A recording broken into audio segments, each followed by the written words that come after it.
Qué gusto estar con ustedes, aunque sea por este medio. Es una bendición poder tratar con el cuerpo de Cristo, sobre todo cuando vamos a tratar de algo tan importante y tan incluyente como es la edificación de la iglesia. ¿Cómo edifico yo la casa de Dios? ¿Cómo participo yo en su construcción? A veces nosotros entramos en una experiencia de la vida cristiana que realmente tiene sus raíces en las ideas culturales, en la herencia cultural religiosa que hemos recibido, que es que pues yo voy a un edificio, ahí me hablan cosas acerca de Dios, yo esencialmente soy un espectador y luego pues yo me voy y trato de poner en práctica algo de eso. Y mi entendimiento de iglesia es un edificio, es un evento y es un lugar de consumo que luego yo individualmente pues voy a tratar de ver cómo lo puedo yo hacer bien. La realidad es que esto es totalmente contrario al concepto de la vida del cuerpo de Cristo que Dios nos enseña y que es tan vital para cada uno de nosotros como miembros, porque no puedo crecer yo solo, no puedo avanzar yo solo, crecemos, avanzamos, el cuerpo se sana a sí mismo, se nutre a sí mismo, los diferentes dones y las gracias de Dios fluyen a través de los diversos miembros y cada uno de nosotros tiene algo que aportar al cuerpo y cada uno de nosotros necesita recibir del resto del cuerpo de Cristo. Es todo un misterio, es toda una dinámica y ocupará el resto de tu vida.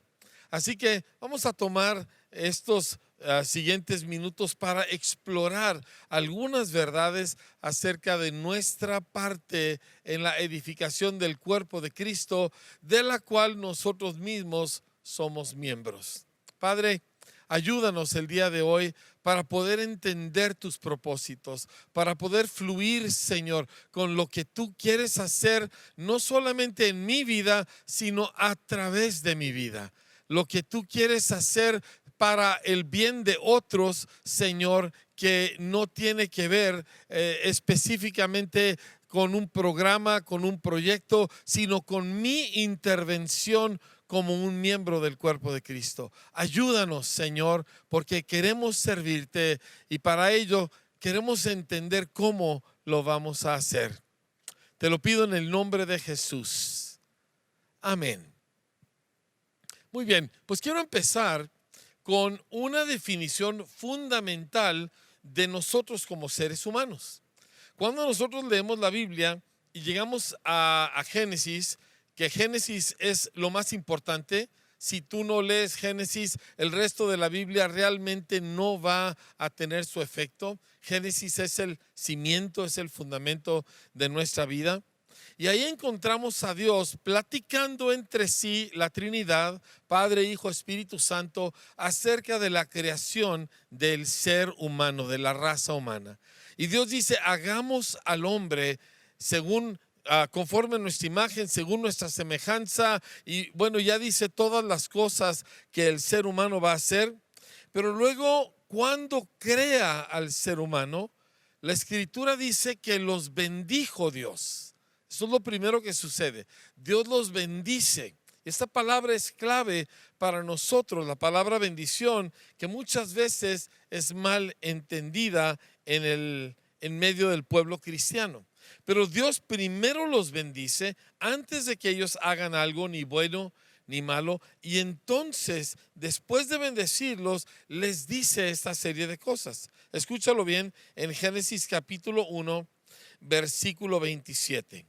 Y creó Dios al hombre a su imagen, a imagen de Dios lo creó, varón y hembra los creó. Y los bendijo Dios y les dijo, y aquí va lo primero, fructifiquen. Es el primer mandamiento, es la primera indicación, den fruto.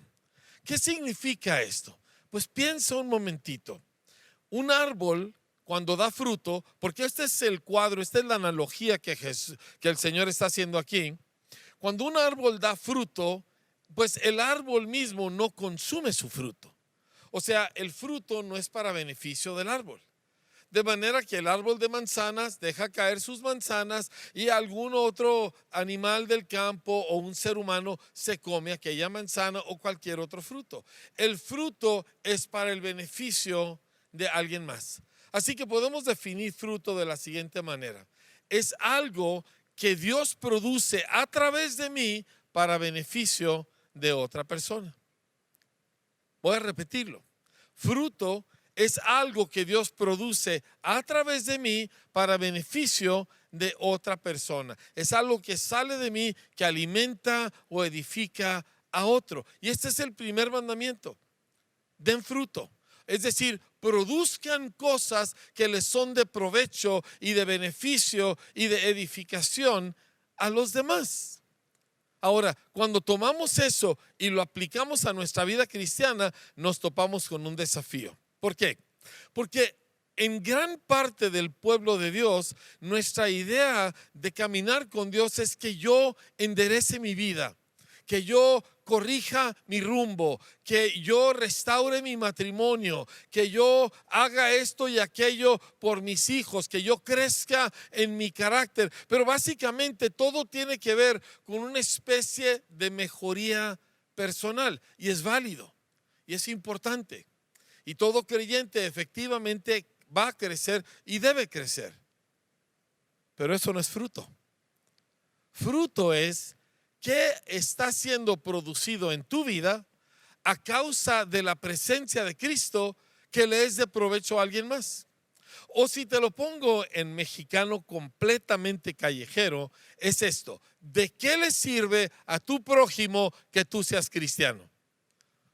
Cuando yo oí eso por primera vez me sacudió.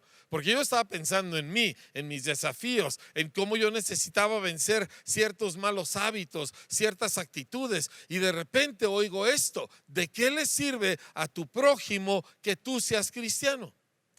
Vamos a decir que tú eres un estudiante, estás en un salón de 40 otros estudiantes en universidad. Y yo te pregunto, ¿de qué le sirve a esos 40 estudiantes que tú seas cristiano? Esto nos cambia completamente el enfoque de nuestra propia experiencia y de nuestro esfuerzo. Y nos libramos de una mentalidad egocéntrica que, aunque parezca espiritual, realmente es destructiva. El propósito de Dios es que tú des fruto. Recuerda la parábola que dio Jesús de la vid, ¿verdad? Viene el dueño y busca fruto. La poda para que dé fruto, para que dé más fruto y fruto que permanezca. Entonces Dios está interesado en trabajar con tu vida para que tu vida sea de provecho para la gente que te rodea. Y esto obviamente empieza con los más cercanos, ¿verdad? Tu pareja, tus hijos, tus padres, tus hermanos en la carne, pero no se para y se extiende inmediatamente al cuerpo de Cristo, a los otros que siguen a Jesús, que están a tu alrededor. ¿De qué les sirve a ellos que tú estés caminando con Dios? ¿En qué manera les beneficia? Cuando empezamos a pensar así, entonces empezamos a poder nosotros edificar la casa de Dios, que somos todos los que en cualquier lugar invocamos el nombre de Jesús, pero muy especialmente aquella comunidad específica donde Dios a ti te ha plantado para que ahora tú ahí vivas la vida cristiana y tú ahí sirvas a los demás y tú ahí des fruto y seas de provecho para otros. Bien, creo que es importante que tomes un momento o muchos para meditar en esto, porque la realidad en nuestra cultura de Occidente estamos acostumbrados a que la vida se trata de mí y aún la vida espiritual se trata de mí, de mi necesidad, de mi situación, de mi crisis. Pero tengo noticias para ti. Dios no te ha hecho presa de ti mismo. Cristo vino y te hizo libre y ahora tu vida no se trata de ti, tu vida se trata de mucho más que tú. Tu vida ha crecido, tu vida se ha extendido y tu existencia no cabe dentro de tu propia vida. Tu existencia se tiene que desparramar hacia los demás. Eso puede ser desde tu vecino en la banca a tu lado, o puede ser alguien en el otro lado del mundo, en el campo misionero, y mil otras diferentes posibilidades. Ahora, quiero que nos vayamos ahora al libro de Ageo. Y Ageo es un capítulo importante para nosotros, un pasaje importante, porque es el libro de la reconstrucción del templo de Jerusalén. Como ustedes muchos saben, el pueblo de Israel, por su infidelidad a Dios, había sido desterrado, había sido exiliado. Y la ciudad de Jerusalén había sido destruida, incluyendo el templo, arrasada, no había quedado piedra sobre piedra. Y después de un periodo de tiempo, Dios regresa al pueblo de Israel, al remanente, a su tierra, para que ellos primero reconstruyan el templo. Eso es lo primero que iban a hacer. Cuando ellos llegan ahí bajo el mando de Zorobabel, y esto lo puedes leer en el libro de Esdras, cuando ellos llegan ahí bajo el mando de Zorobabel, lo primero que hacen es reconstruir el altar para inmediatamente iniciar la adoración a Dios. Eso siempre es primero.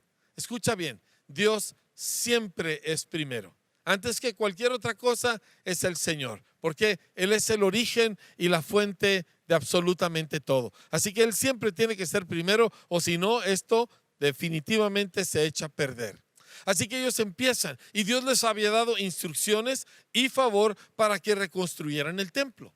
Así que ellos empiezan a trabajar y vacían los cimientos y se hace una gran fiesta.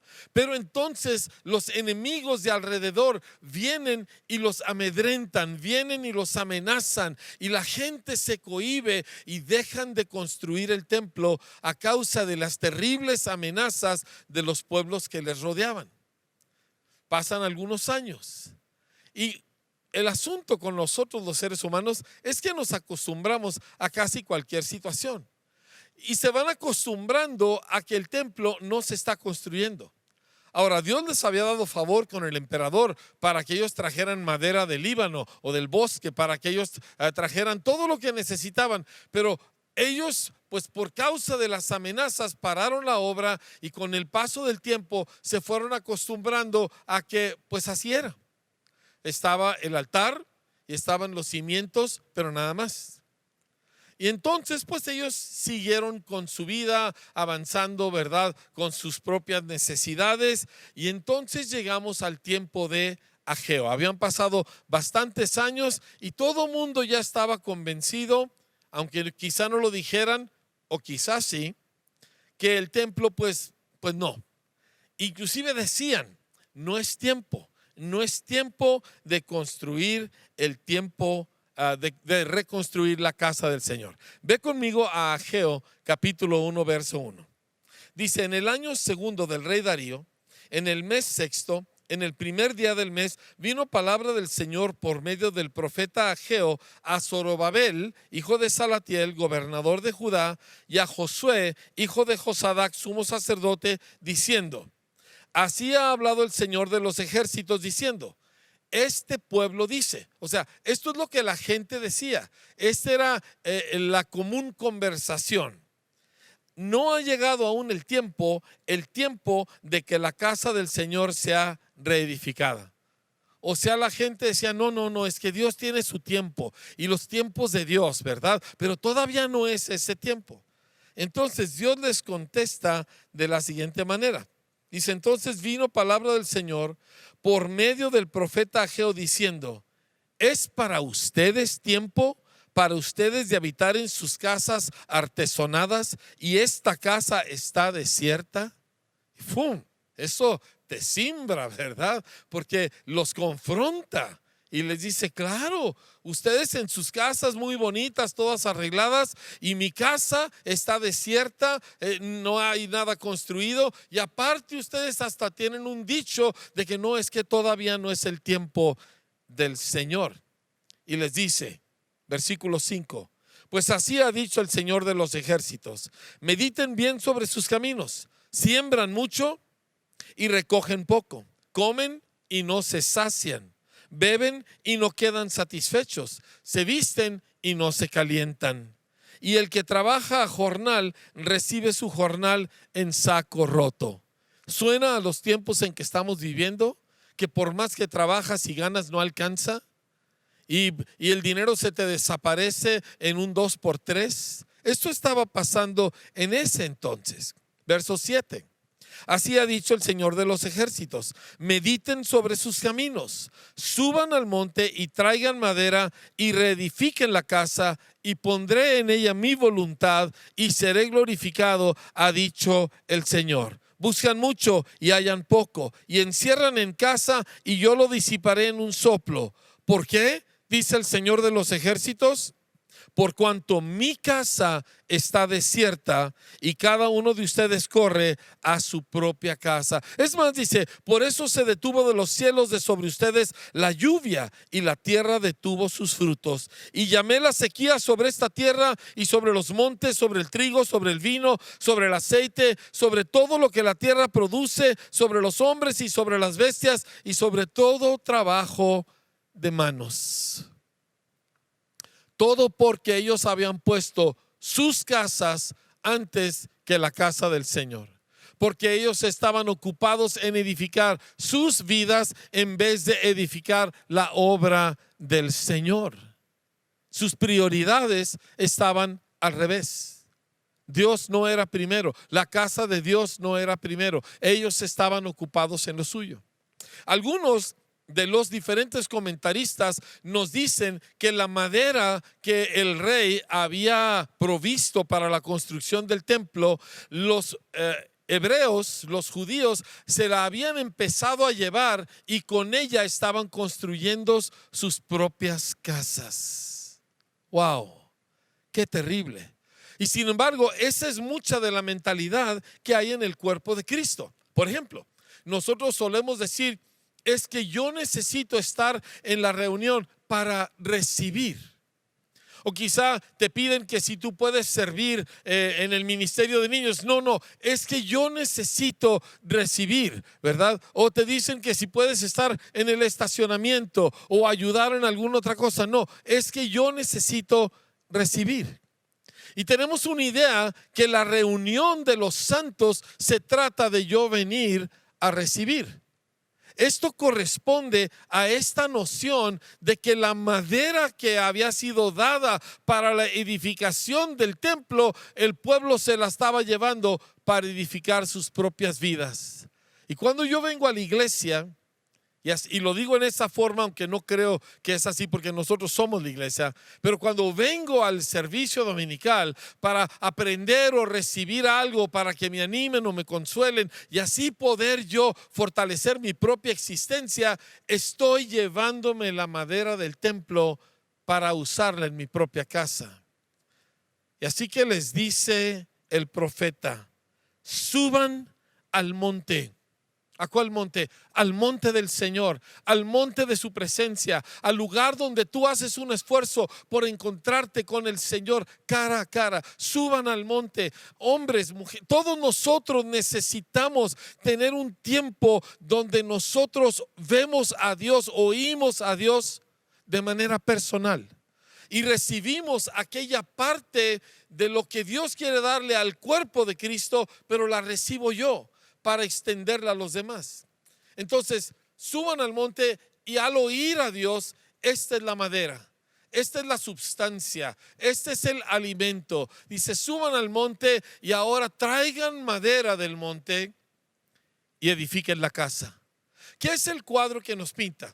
Es tú durante la semana, métete con Dios, busque el rostro de Dios, oye al Señor, ¿verdad? Y entonces cuando tú llegas a una reunión, sea en la congregación en general, sea en un grupo en casa o en algún ministerio, tú no llegas vacío. Tú llegas con madera, tú llegas con substancia, tú llegas con algo que dar. Y este es el cuadro que nos presenta, de hecho, el Nuevo Testamento. El apóstol Pablo escribe en 1 Corintios capítulo 3, en 1 Corintios capítulo 14, versículo 26, dice así: ¿qué hay pues, hermanos? Cuando se reúnen, cada uno de ustedes tiene salmo, tiene doctrina, tiene lengua, tiene revelación, tiene interpretación. Hágase todo para edificación, es decir, para edificar a los demás. Cada don, cada manifestación para edificar a los demás. Pero fíjate la imagen de reunión que nos pinta aquí el apóstol Pablo. Dice, cada uno trae algo. Uno trae un salmo, uno trae una revelación, uno trae una interpretación. Todos venimos con algo que dar. ¿Cómo serían nuestras reuniones si en vez de todos llegar vacíos, casi desmayándonos espiritualmente para recibir algo, si en vez de eso llegáramos todos con algo de Dios en las manos? Nos cambiaría completamente la dinámica de nuestras congregaciones. En un ratito te voy a dar unos ejemplos de cómo eso sucede, pero quiero volver a Ageo.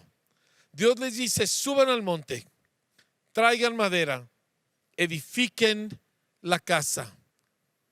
Cada uno de nosotros tiene acceso a Dios. Cada uno de nosotros puede entrar confiadamente delante de la presencia de Dios. Y ahí, cuando oyes al Señor, cuando el Señor te habla a través de la Escritura, te llena de substancia y tú tienes algo que dar. Es con esto que nosotros edificamos. De hecho, es tan fuerte esta verdad dentro de la Escritura que Dios dio un mandato en Deuteronomio 16:16. Él dijo, ninguno se presentará delante del Señor con las manos vacías.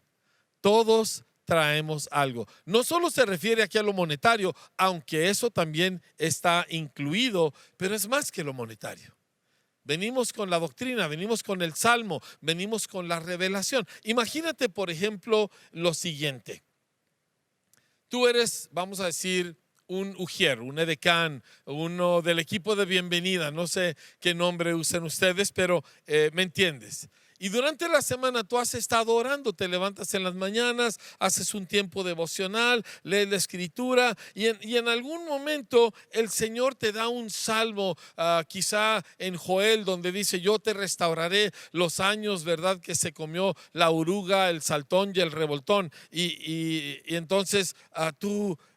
pues wow, gloria a Dios, ¿verdad? Y al día siguiente tú estás orando y otra vez, ¿verdad? Se te viene ese versículo, Dios te va a restaurar los años que se comió la langosta y aquello, pues ya tienes 2-3 días con esto y dices, wow, Señor, me estás hablando que quieres restaurar, tú quieres restaurar y pues gracias, Señor, y sí, restáurame las cosas que yo he perdido y restaura en tu iglesia, Señor, lo que se ha perdido, y así estás toda la semana, ¿verdad? Y ya, a lo mejor pasan 2 días, viernes y sábado, y ya no piensas en ello, ¿verdad? Y llegas el domingo y estás en el estacionamiento con tu pancarta de bienvenida y en eso se estaciona una pareja, ¿verdad? No sé, Juan y Lupe, y entonces pues tú te acercas para saludarlos y en el momento que le das la mano a Juan, te regresa el pasaje, yo te restauraré los años que se comió la langosta. Y oh, pero no se te quita. Y dices, ¿saben qué, Juan y Lupita? Dios me ha estado hablando algo esta semana y en el momento que los vi me volvió al corazón y quizás sea algo que Dios tiene para ustedes. Pues dime, pues es que Dios me dijo que Él va a restaurar todo lo que se comió, todos los años que se comió la langosta. Y de repente ves a Juan que se le empieza a quebrar la voz y Lupita empieza a llorar, ¿verdad? Y te das cuenta, Dios les ha hablado a través de ti. Dios les ha dado algo, Dios los ha edificado. Mira, te aseguro una cosa, ellos no se van a acordar de la predicación de ese día, ellos se van a acordar que Dios les habló a través de ti. Pero ¿por qué sucedió esto? Porque subiste al monte, recibiste madera y viniste y edificaste la casa. Así es como Dios diseñó que funcione la iglesia y así es como nos edificamos los unos a los otros. es algo completamente orgánico, natural. No es de que tú vayas y le dictes a gente lo que tiene que hacer. No, es que simplemente compartes con otro las cosas que Dios está sembrando en tu vida, en toda humildad y en toda sencillez de corazón. Ahora, dos cosas más que quiero compartir contigo. El apóstol Pablo en 1 Corintios 3:9 dijo: nosotros somos colaboradores de Dios. Esos somos tú y yo. A veces pensamos, no, esos son los de la plataforma. No, no, no. En el Nuevo Testamento tú no ves este enfoque en la plataforma. Tú ves un enfoque en el cuerpo de Cristo, en los muchos dones y ministerios y operaciones que Dios distribuye entre todos nosotros. Y luego dice, cada quien, según lo que ha recibido, ministrelo a los demás, ¿verdad? Como buenos administradores de la multiforme gracia de Dios, dice Primera de Pedro, ministrenlo a los demás. Entonces tú has recibido un entendimiento, tú captas cosas de la Biblia. Es obvio que Dios te ha dado un don de enseñanza, úsalo para enseñar. Y así por el estilo. Entonces Pablo dice en 1 Corintios, nosotros somos colaboradores de Dios y ustedes son labranza de Dios, edificio de Dios. Escucha bien el pasaje, es poquito largo, pero es muy importante. Dice, conforme a la gracia de Dios que me ha sido dada, yo como perito arquitecto puse el fundamento y otro edifica encima. Pero cada uno mire cómo sobreedifica. Ahora, yo te confieso, yo tengo 42 años siguiendo a Cristo y yo siempre había entendido este pasaje como la edificación de mi propia vida. Pero el contexto está hablando acerca del cuerpo de Cristo, no de tú o de yo como individuos. Entonces eso me cambió el entendimiento del pasaje. Continúa diciendo, porque nadie puede poner otro fundamento que el que está puesto, el cual es Jesucristo. Y si sobre este fundamento alguno edificare oro, plata, piedras preciosas, madera, heno o hojarasca, la obra de cada uno se hará manifiesta, porque el día la declarará, pues por el fuego será revelado, y la obra... Así es, la obra de cada uno, sea cual sea, el fuego la probará. Si permaneciera la obra de alguno que sobreedificó, recibirá recompensa. Si la obra de alguno se quemare, él sufrirá pérdida, si bien él mismo será salvo, aunque así como por fuego. ¿No saben que ustedes son templo de Dios y que el Espíritu de Dios mora en ustedes? Entonces, desde el principio hasta el final, vemos que el contexto es el cuerpo de Cristo, el edificio de Dios hecho de todos nosotros las piedras vivas. Entonces, cuando nos habla de sobreedificar, no está hablando principalmente de yo mejorar mi espiritualidad personal, está hablando de cómo edifico yo al cuerpo de Cristo. Quizá tú encuentras, ¿verdad?, que dos personas que, qué sé yo, ¿verdad?, Roberto y Lalo están molestos. Un detalle que sucedió. Y tú ya ves que ya tienen rato que no se saludan bien. Y tú entras, como habló Jesús de los pacificadores, y encuentras la excusa para juntar a Roberto con Lalo. Y, está un poquito tenso el momento, pero tú estás determinado. Y ok, muchachos, vamos a arreglar este asunto. Y tú estás edificando la casa del Señor. Y esto es de lo que habla este pasaje. Y empezamos a adornar la casa con piedras preciosas, con oro y con plata, no con heno y hojarasca y cosas que se van a acabar. Pero esta no es una labor de un individuo, esta es una labor de todos nosotros. Esto no puede suceder por el talento y la consagración de un ministro. Esto tiene que suceder por la intervención y participación de todos nosotros. Así diseñó Dios el cuerpo de Cristo. No hay partes que sobren. Todos nosotros somos esenciales al funcionamiento y crecimiento del cuerpo de Cristo, la esposa del Cordero. Ahora, hablando de oro y plata y piedras preciosas, me encontré con un pasaje que había leído muchas veces. Yo no sé si te pasa a ti como a mí, de que lees un pasaje así 50 veces y un día lo lees y de veras lo lees. Y pues esta vez lo leí y lo capté y me bendijo tanto. Así que quiero que me acompañes a Primera de Crónicas capítulo 29. Y este es el rey David al final de su reinado. El rey David ya está viejo, ya es un anciano.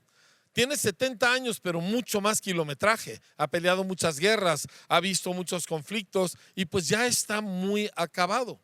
Y sin embargo, ¿verdad? Su corazón no ha cambiado para absolutamente nada. Y él ya nombró a Salomón como rey y ya lo designaron y ya lo consagraron. Pero David convoca a toda la asamblea, a toda la nación. Y en el capítulo 29, verso 1 dice así: después dijo David a toda la asamblea: solamente a Salomón mi hijo ha elegido Dios, y él es joven y tierno de edad, y la obra grande, porque la casa, es decir, el templo, no es para hombre, sino para el Señor nuestro Dios. Y luego escucha la siguiente frase. Dice: yo con todas mis fuerzas he preparado para la casa de mi Dios oro para las cosas de oro, plata para las cosas de plata, bronce para las de bronce, etcétera.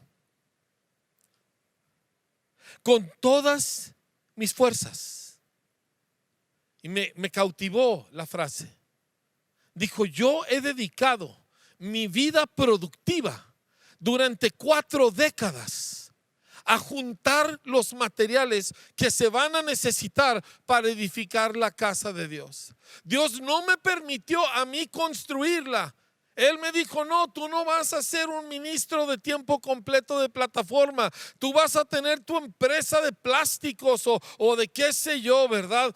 Pero yo dediqué toda mi fuerza productiva, todos estos años, todas estas décadas, para juntar los materiales que se van a requerir para la casa del Señor. Y me impactó. Yo dije: esto no es un diezmo de que bueno, yo gano tanto, el diezmo y ya cumplí, ¿verdad? Esto tampoco es una ofrenda de que bueno, me sentí conmovido y saqué un extra y di una ofrenda adicional. No, él dijo: toda mi capacidad productiva la he dedicado para avanzar la causa de Cristo, para edificar el cuerpo de Cristo. Esa es otra mentalidad totalmente diferente. Y quizá la razón por la cual tú no te has conectado bien con la edificación del cuerpo de Cristo es porque tu vida productiva está dedicada a sacarte a ti adelante y a proveerte una buena jubilación, cuando debieras de estar pensando: esta capacidad productiva es para ti, Señor. Eso hizo David. Con sus guerras, con sus tiempos, con su capacidad comercial, todo lo usó para preparar para la casa de Dios. Escucha lo que continúa diciendo en el verso, al final del verso 2 menciona toda clase de piedras preciosas y piedras de mármol en abundancia, y luego dice: además de esto. Eso me encanta, porque ya de por sí eran muchos miles de millones de dólares de oro y plata y todo eso. Y dice: además de esto, por cuanto tengo mi afecto en la casa de mi Dios. ¿Dónde está tu afecto? ¿En alguna actividad personal? ¿En mi familia? ¿En dónde está tu afecto? Una carrera no es mala y ciertamente tu familia no es mala, pero el Señor siempre es primero. Siempre nuestro afecto es primero para Él. Siempre nuestro esfuerzo es primero para Él. Siempre nuestra dádiva es primero para Él. Y si tú honras al Señor con tus primicias, Él se encarga de todo lo demás. Y así fue el corazón de David. Dijo: tengo mi afecto en la casa de mi Dios, y por lo tanto de mi tesoro particular yo he guardado oro y plata, además de todas las otras cosas que con tanto esfuerzo he preparado para la casa del santuario. Dice: he dado a la casa de mi Dios otros 3,000 talentos de oro de Ofir. No cualquier oro, el oro más fino del mundo, ¿sí? Y aparte de eso, 7,000 talentos de plata, pero no cualquiera, refinada. Y continúa diciendo y termina y dice: ¿y quién quiere hacer hoy ofrenda voluntaria al Señor? Me encanta. Toda su vida enfocada hacia un objetivo. En el salmo, él escribió y dijo que era su angustia y su aflicción que Dios no tuviera casa. Esto era lo que afligía a David, que Dios no tenía casa. ¿Qué te aflige a ti? ¿Que tienes una deuda? ¿Que tienes un hijo que anda medio rebeldón? ¿Que no pudiste hacer ese viaje de vacaciones que tanto querías? ¿Qué te aflige? Porque a David lo afligía que Dios no tuviera una casa donde habitar. Y dedicó su fuerza, su vida, su talento, porque él fue el que hizo los planos del templo y él fue el que diseñó toda la adoración y todos los músicos y todos los instrumentos. Todo eso lo hizo David. Ahí estaba su corazón. Hoy estamos viviendo en el tiempo donde la casa de Dios no es un edificio de piedras, no es un edificio construido. Nuestros auditorios son, pues gracias a Dios por ellos, ¿verdad? Porque pues nos protegen de los elementos, pero eso no es la iglesia. La iglesia somos nosotros, piedras vivas colocadas por Dios unas con otras para contener su presencia, para que Él habite entre nosotros. Esto es maravilloso, esto es indestructible y esto es lo que tú y yo somos llamados a construir.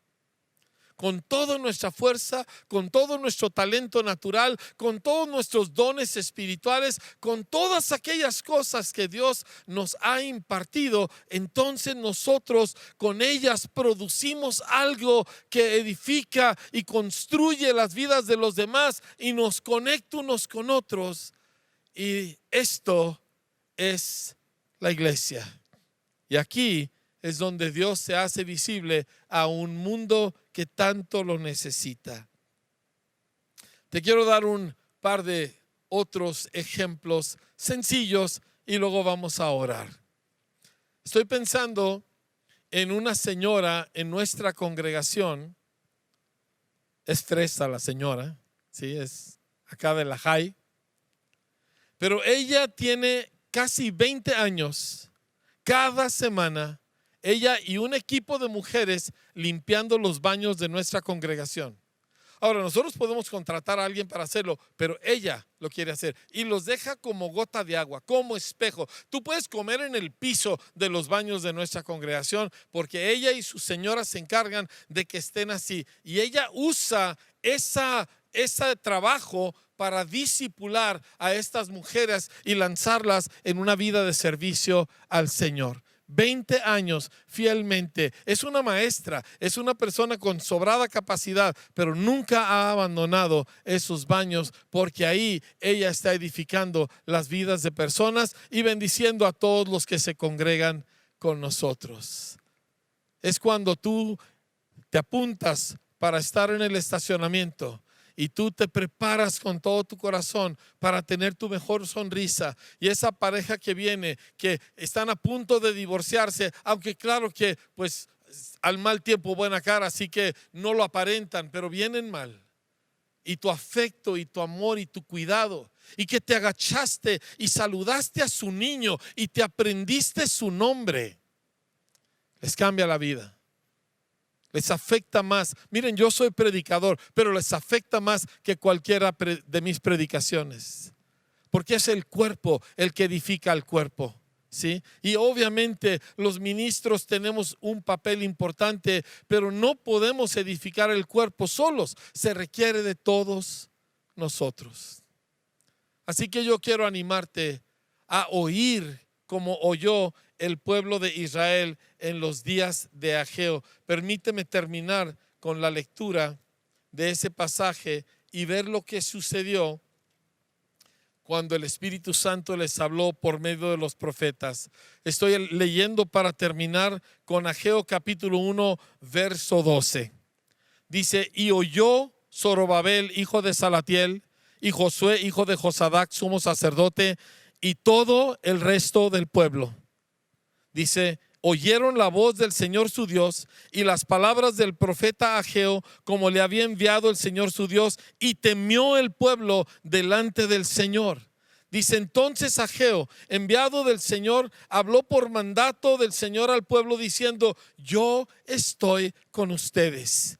Y despertó el Señor el espíritu de Zorobabel, hijo de Salatiel, gobernador de Judá, y el espíritu de Josué, hijo de Josadac, y sumo sacerdote, y despertó el espíritu de todo el resto del pueblo. Dice: y vinieron y trabajaron en la casa del Señor de los ejércitos. Oh Padre, despierta el espíritu de nuestro liderazgo y despierta el espíritu de todo tu pueblo, que hemos estado atrapados, Señor, en una prisión de egoísmo, viendo solo por mi propia casa, inclusive queriendo usar a la iglesia y los tesoros del cuerpo de Cristo para mi propio beneficio exclusivamente. Pero hoy, Señor, despierta nuestro espíritu para que veamos que no, tú eres primero. Tú eres central, tú eres la razón de todas las cosas, tú eres donde están nuestros afectos. Y que vengamos nosotros hoy a darte a ti siempre lo primero, edificándote una casa donde tú puedas siempre habitar. Queremos construirte una habitación, Señor, para tu espíritu, para que tú mores aquí entre los hombres, Señor. Y así te hagas visible, manifiesto a un mundo que desesperadamente te necesita. Te lo pedimos en el precioso nombre de nuestro Señor Jesucristo. Amén.